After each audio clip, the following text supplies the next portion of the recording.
Lars Mittank. In 2014, 28-year-old Lars Mittank traveled to Bulgaria for a vacation with friends. They drank, partied, and had a good time, until Lars got into a fight and suffered an injury to his ear. A doctor advised him not to fly. His friends returned home.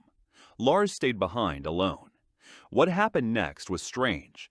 He began texting his mother, claiming that people were following him. He said he was hiding. He changed hotels. He became paranoid and afraid. He even went to a local doctor, then abruptly left the exam room and ran away.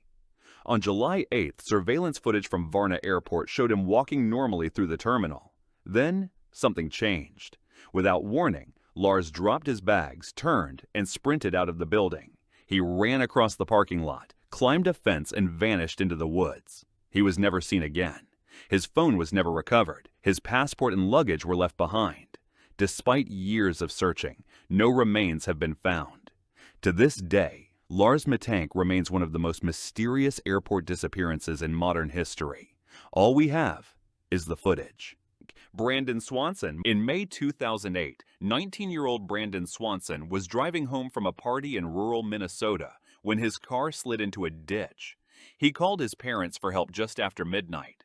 He said he wasn't hurt, just stuck. They stayed on the phone with him as he described his surroundings. He said he saw lights in the distance. He was walking toward them. His father got in the car and tried to find him, but Brandon kept saying they weren't in the same place. The call continued for 47 minutes. Then Brandon said something, "Oh, and the call went dead. He was never heard from again. His car was found, but there was no sign of a struggle. Police and volunteers searched for months. Dogs picked up his scent, then lost it near a river. But his body was never recovered. No video, no noise, no trace, just a phone call, and a single final word. Maura, a nursing student, crashed her car, then vanished before police arrived. But the weirdest part? Hours earlier, she had emailed her professors claiming there was a death in her family, when there wasn't. In February 2004, Maura packed her dorm room into her car, drove several hours north, and crashed into a snowbank in rural New Hampshire. A passerby offered help. She refused, saying she'd already called for roadside assistance. She hadn't. Police arrived minutes later. Maura was gone. No footprints in the snow, just a locked car and a bag of snacks.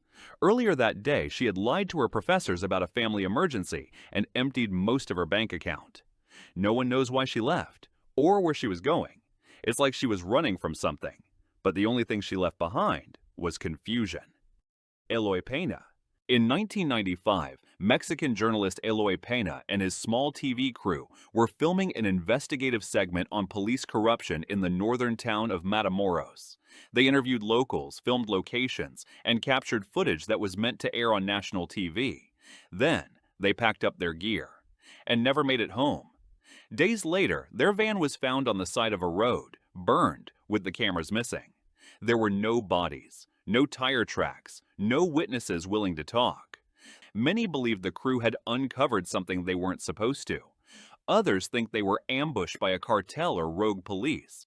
Sneha, a woman went missing the night before 9/11's. Her last confirmed appearance, shopping alone. Hours later, the world was on fire. Sneha was a 31-year-old doctor in Manhattan. On the evening of September 10, 2001, she was seen on security footage at Century 21 department store located across from the World Trade Center around 7:18 p.m. and vanished. Her husband reported her missing when she didn't return home that night, which he initially thought was unusual but not alarming, as she sometimes stayed at the hospital late. The next morning, the Twin Towers fell. For a while, people thought maybe she ran inside to help, but the pieces don't fit. She wasn't scheduled to work. She didn't answer her phone, and no one saw her enter the towers. Her apartment was untouched, except for shopping bags from that night. After years of legal battles, her death was officially attributed to the 9/11's attacks, but many believe she disappeared before they even happened. Terrance, a man was last seen getting into a police car, but the officer later said, he never arrested him, just gave him a ride to the gas station. In 2004, 27-year-old Terrance went missing in Naples, Florida. The last known person to see him? A deputy named Steve Calkins.